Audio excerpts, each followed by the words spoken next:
रूस पर जर्मनी के चांसलर का सख्त बयान सामने आया है। यूक्रेन को असैन्य क्षेत्र घोषित करना मंजूर नहीं, ओलाफ शोल्ज ने कहा है। रूस की मांग स्वीकार्य नहीं, ओलाफ शोल्ज का बयान।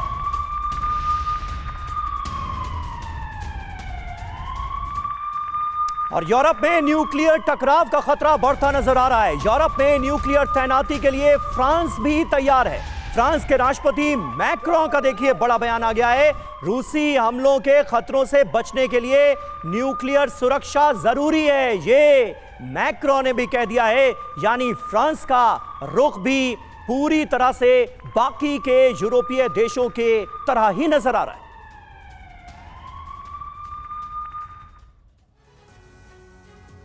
तो यूरोप में न्यूक्लियर युद्ध की चेतावनी। जी हां, फ्रांस के राष्ट्रपति मैक्रों ने यूरोप के लिए न्यूक्लियर सुरक्षा की बात कही है। यूरोप के लिए न्यूक्लियर डेटरेंस पर चर्चा के लिए तैयार है। मैक्रों ने यह कहा है, रूसी हमलों के खतरों से बचने के लिए न्यूक्लियर सुरक्षा जरूरी है। मैक्रों का यह बयान है। और फ्रांस के न्यूक्लियर डॉक्ट्रिन में यूरोप हमेशा शामिल रहा है। मैक्रों का दावा, रूस का अगला टारगेट मोल्डोवा और रोमानिया हो सकता है। आरटीपी के सोर्सेज से, रॉयटर्स के सोर्सेज से ये बातें सामने आ रही हैं। अब सबसे बड़ा सवाल यही है दत्ता सर के जो बात यूरोप के देश अब कह रहे हैं, खासकर ब्रिटेन और फ्रांस बहुत इसमें लीड लेते नजर आ रहे हैं। क्या आपको लगता है कि जो न्यूक्लियर डिप्लॉयमेंट है वो इंक्रीज होगा और साथ ही ये न्यूक्लियर वॉर वाली जो बात हर बार आती है उसके चांसेस और बढ़ जाएंगे? क्योंकि यूरोप के जो देश यूक्रेन के साथ खड़े हैं वो तो लगभग ये मान के चले हैं कि रूस के खिलाफ हमें हर तैयारी अब करनी है।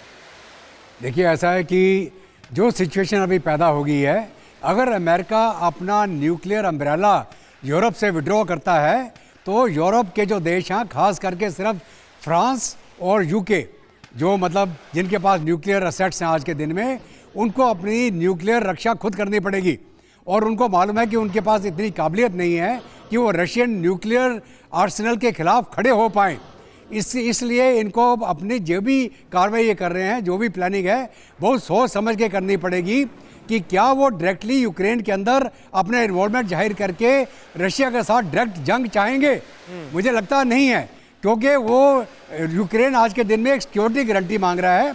और सिक्योरिटी गारंटी देने के लिए जर्मनी, यूके, फ्रांस ने बोला हम अपने सोल्जर्स भेजेंगे। किसके लिए? सिक्योरिटी गारंटी के लिए, रूस के साथ लड़ने के लिए नहीं। एक होता है डिफेंसिव पोस्चर, एक होता है ऑफेंसिव पोस्चर। अगर ये मुल्क ऑफेंसिव पोस्चर में आते हैं रूस के खिलाफ, तो ये आप मान के चलिए कि यूरोप की तबाही हो जाएगी। और यूरोप के जितने मुल्क आज के दिन में इस जंग से बचे हुए हैं, उनके ऊपर वही हाल हो जाएगा जो यूक्रेन का हुआ है। हालांकि यानी आने वाले वक्त में यूरोप की तबाही के भी आसार हैं, आप ये कह रहे हैं। और देखिए, ज़ेलेंस्की के साथ एकजुट दिख रहे यूरोप में भी फूट की खबर है। स्लोवाकिया, हंगरी और बुल्गारिया यूक्रेन के खिलाफ हैं। स्लोवाकिया, हंगरी ने रूस के खिलाफ ईयू की एकजुटता पर सवाल उठा दिए।